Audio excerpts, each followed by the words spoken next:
Lucy Letby, the convicted killer nurse. Is she really guilty, or is this the nation's biggest miscarriage of justice? Let's discuss it.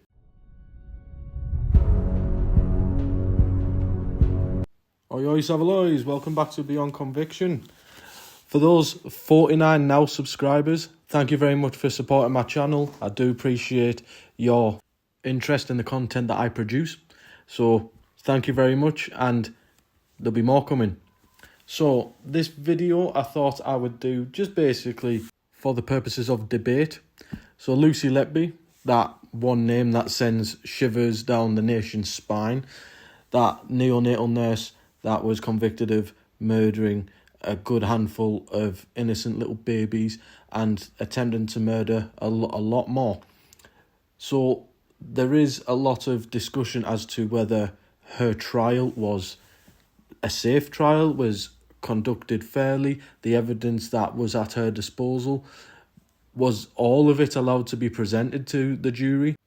Well, let's have a look at the professional inputs of the case and see if we can come up with some sort of answer. Let us not forget, though, that the babies who were injured, who passed away, and the families of those babies, they are the most important people. They are the ones that deserve the justice. They are the ones who deserve the right person or persons to be held to account for their babies' deaths. Although Lucy Letby has been convicted, as per the video title, I want to see if she is potentially maybe deserving of a retrial, given what's been portrayed in the news over the last couple of years. But let us not forget, especially when you're putting your thoughts in the comments and engaging in debate, the real victims are those innocent babies and also their families and loved ones. Just be mindful when you're putting your thoughts in the comments, please. So let's just summarise the case quite quickly. So Lucy Letby was a registered neonatal nurse at the Countess of Chester Hospital. In 2013, Letby and a senior colleague set a morphine infusion rate incorrectly, leading to a deputy ward manager to suspend her from administering controlled drugs. The suspension was lifted a week later after she raised the matter with the unit manager. And in 2016, she administered antibiotics that were not actually prescribed, which was described when it was investigated as a minor error, of which she was subsequently moved from night shifts to day shifts, just so she could be monitored and be a bit more competent without the effects of night work as a nurse. So also in 2016, a consultant paediatrician and a lead clinician, Stephen Brary, asked hospital management to remove Letby from clinical duties pending an investigation to her conduct and competency. And she was transferred to the patient experience team the following month and later to the risk and patient safety office. And she remained there until her arrest initial arrest in 2018. So within about 5 years, Lucy Letby was at the forefront of a few professional investigations due to her competency regarding the administration of drugs and treatment of patients, etc. So she already raised suspicion of the NHS essentially. But this was more based on competency rather than any form of criminal intent. However, in around June 2015, there was 4 collapses that occurred.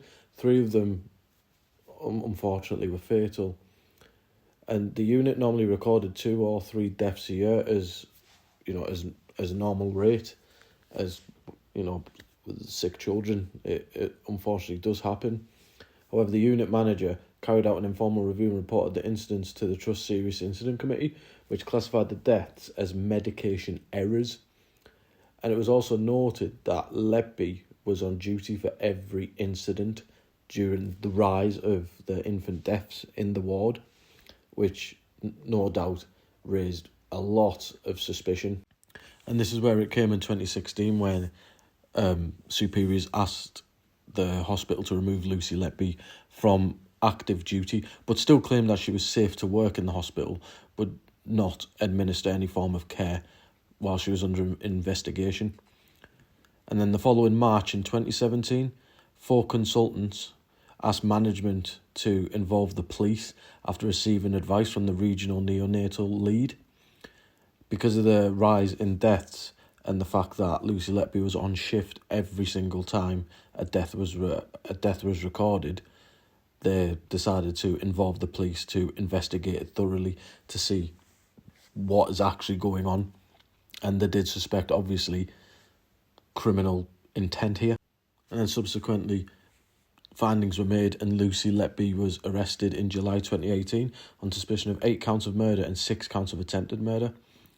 Following her arrest, though, detectives began reviewing her entire nursing career from the day she got registered up until the day she was arrested. And she also spent a bit of time at Liverpool Women's Hospital too, so they were reviewing her conduct while she was a serving nurse there. And she was bailed, re-arrested again the following year after more findings were made, and then bailed again. And as you know, she denied all allegations and attributed the collapses to things like staffing levels and hygiene in the hospital, basically NHS neglect rather than any form of criminality that she was conducting or allegedly conducting at the time. Anyways, that leads us on to the trial. So her trial, which was in Manchester Crown Court, she pled not guilty to 7 counts of murder and 15 counts of attempted murder, which she was eventually charged with. And following a lot of in-depth and quite upsetting evidence from the parents of the deceased and the injured babies, clinicians, expert witnesses, etc., Lucy Letby was found guilty. I won't go into the evidence that was given. It's a bit too graphic and quite upsetting, so I won't actually discuss it because it is very sad. And anyone who is affected by anything similar or triggered by this sort of stuff, I don't want to upset you any further. So I won't go into the evidence that was given by the victims, next of kin, and the professionals involved. However, Letby's defence argued that she was a dedicated nurse working within a system that had failed and that the prosecution's case relied on assumptions of deliberate harm combined with her presence during certain incidents. So basically what they were arguing is this is circumstantial evidence, not solid evidence. So saying that, the defence submitted that there was no case to answer on some of the allegations. So after deliberation, the jury in August 2023 found Lucy Letby guilty of 7 counts of murder and 7 counts of attempted murder relating to 6 further infants. 11 of the convictions were reached by a 10-1 majority, while some of the verdicts were unanimous. So on the back of that, Lucy Letby was given a whole life order. As you can imagine, the amount of victims there was and the youth of the victims, she was given a whole life order, meaning that she's never going to be released from prison. And that is where it stands at the moment. She will never ever be released. But Lucy Letby has always maintained her innocence. Is that because she is innocent? Or is that because she's just trying to run amok and just try and play the government and the British public as fools? That's yet to be seen. But as it stands now, she's guilty of all those offences and she's doing the rest of her life in prison. But there is some there is some points of information I do want to raise. So, in September 2024, not that long ago, Letby appointed a new defence lawyer, Mark MacDonald.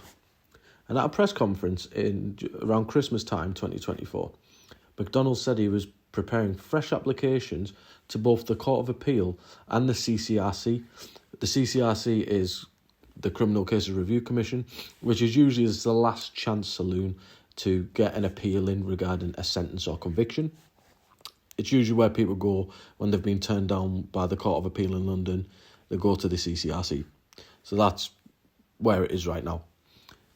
And Mark MacDonald, Lucy's new defence barrister, argued that the prosecution's lead expert witness, Dewi Evans, was unreliable, claiming that Evans had altered his views on how some infants had passed away.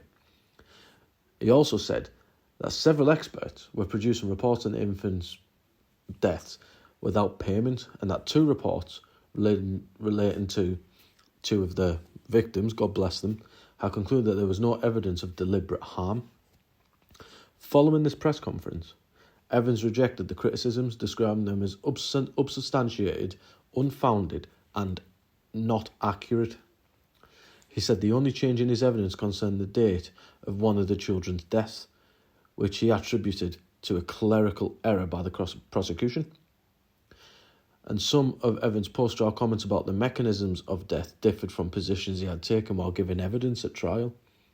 So basically what the lawyer is doing here, he's trying to raise questions. He's not saying, oh, she's 100% innocent.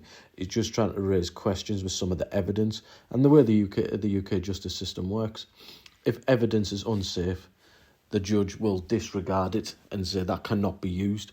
And if so much evidence can be discarded and not be used, the prosecution are therefore left with, right, this is not saying she hasn't done it. It's not saying she has done it. What it does show is we cannot prove it. And that's when you get your trials thrown out. That's when you get your cases binned. And that's basically the angle the new defence team is taking. So, furthermore to that, and this is probably the part of the so-called unsafe conviction on Lucy Letby's behalf that people are seeing and have seen in the news. So, in February 2025, so only last year, Letby's legal team applied for her case to be reviewed as a potential miscarriage of justice. On the same day, findings from a panel of 14 international medical experts were released, and this is what people have been seeing in the news, and this is what's caused a lot of uproar and a lot of, would I say, controversy, potentially, because who wants to speak up and defend someone who's been accused of this? I certainly wouldn't if I was a lawyer. But if she actually is innocent and there's other people or another person who is responsible for the deaths of these little angels, God bless them, they need to be held to account. So hats off to people who are willing to speak up against something that they think is wrong. I'll let you guys form your views. So the most prominent medical expert view was given by Shu Lee, and he's a retired neonatologist from the University of Toronto in Canada. And the panel concluded that there was no medical evidence supporting claims that Letby had deliberately harmed or murdered the infants at the Countess of Chester Hospital. But the panel attributed many of the deaths to natural causes or substandard care, citing issues such as inadequate staffing and delays in essential treatment, and argued that the deaths were unrelated to deliberate actions by Letby. I'm going to leave that there, because given the evidence that was at her original trial, it did seem quite damning, as in there was no real way to explain a way out of it. I don't know if you've ever been in school and you've maybe been done by one of the teachers for having a fight, and the teacher's saying, but they said you done it, and people have seen you walking past there, so it's obviously you. But if you actually haven't done it, how can you defend yourself? By saying, well, it wasn't me.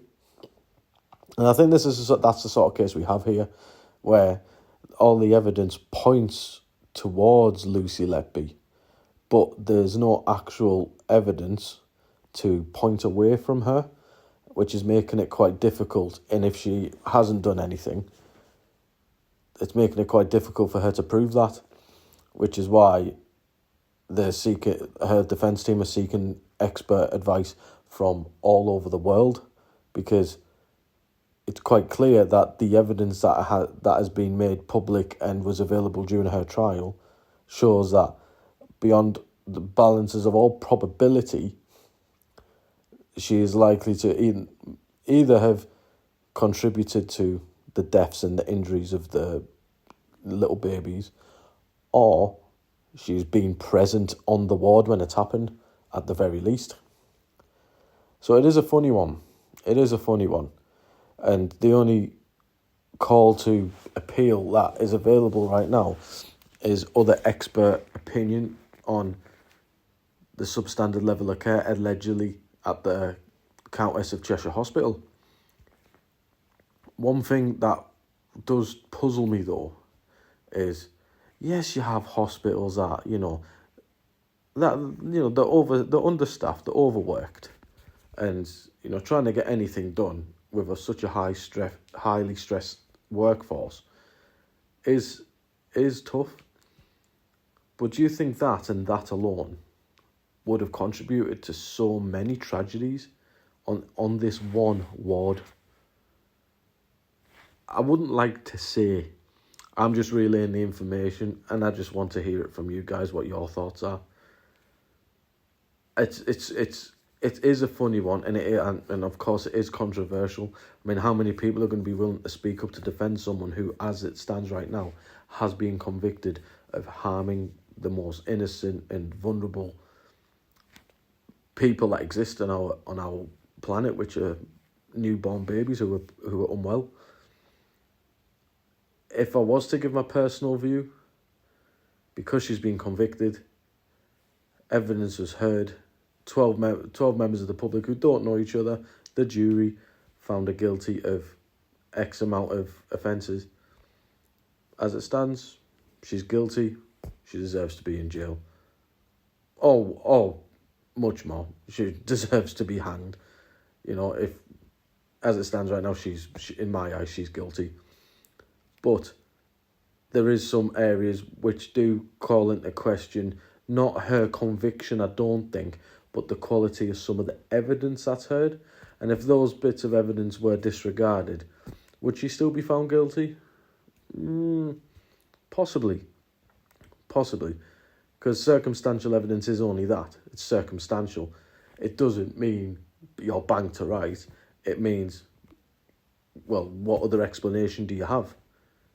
The stars have aligned. It's pointed us to you.